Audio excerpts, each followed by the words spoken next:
J'y arrive, je sais pas pourquoi. Mais c'est lui. C'est parti. Oui, bonjour. Bonjour à tous. Eh bien, aujourd'hui, c'est une vidéo sur la ville de Carthagène. Donc, on a déjà fait une vidéo sur l'aire de Carthagène où nous sommes stationnés. Et donc, on a fait une petite visite, enfin une grande visite à vélo parce que Carthagène est une grande ville avec plein de monuments, des plages. Vous allez voir, il y a plein de choses sympas à voir. Mais avant tout, générique. Vous êtes bienvenus sur notre chaîne YouTube Les Casimir en Vadrouille. Notre couple fusionnel, c'est Catou et Thierry dit Chouchou. Et notre mascotte est Casimir, du fait de notre nom de famille. Camping-cariste depuis bientôt 12 ans, nous avons entrepris de vous partager nos voyages en camping-car. Du fait de gros problèmes de santé, mon périmètre de marche est succinct. C'est pour cela que la majorité des reportages vidéo sont filmés en vélo. Comme nous, vous voulez voyager d'une autre façon, sous un autre angle, connaître nos bons plans, astuces et conseils? Alors, c'est par ici! Pour nous suivre, n'hésitez pas à vous abonner en cliquant sur la petite case et un pouce ou un commentaire nous ferait grand plaisir.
j'espère que cette vidéo vous a plu, qu'elle vous a permis de voyager un petit peu et qu'elle vous a donné envie d'aller visiter Carthagène. Alors, il faut savoir qu'il y a les fêtes de Carthagène la dernière semaine de septembre.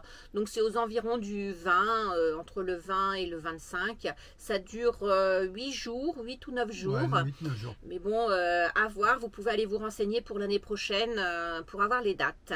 Voilà, c'est vraiment quelque chose à voir. Il y a beaucoup d'animations, les musées sont gratuits le vendredi et le samedi. Voilà, plein de choses intéressantes.